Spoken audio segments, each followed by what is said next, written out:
Israel Iran மோதல்களால் பாதிக்கப்பட்டு ஈரானில் இருந்து வெளியேற்றப்பட்ட 100க்கும் மேற்பட்ட இந்திய மாணவர்கள் அதிகாலை டெல்லி வந்தடைந்தனர். மோதலின் போது அவர்கள் பார்த்தவற்றை பற்றி தங்கள் அச்சங்களை பகிர்ந்தும் கொண்டனர். இஸ்ரேல் ஈரானுடனான அதிகரித்து வரும் மோதலுக்கு மத்தியில் ஈரானில் சிக்கி தவித்த இந்தியர்களை வெளியேற்றுவதற்கான திட்டமான ஆபரேஷன் சிந்துவை புதன்கிழமை இந்திய அரசு தொடங்கியது. ஆபரேஷன் சிந்து திட்டத்தின் ஒரு பகுதியாக செவ்வாய்க்கிழமை 110 இந்திய மாணவர்களை தெஹ்ரானில் இருந்து இடமாற்றம் செய்ய இந்திய தூதரகம் முயற்சிகளை முன்னெடுத்தது.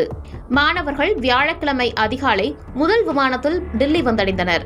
தரையிறங்கிய பிறகு பல மாணவர்கள் மோதலின் போது அந்த பகுதிகளில் அதிகரித்து வரும் பதட்டமான சூழ்நிலைகளை விளக்கினர். ஈரானில் இருந்து வெளியேற்றப்பட்ட மாணவர்களில் ஒருவர் பேசியபோது, நான் எங்கள் நாட்டிற்கு திரும்பியதில் மகிழ்ச்சி அடைகிறேன்.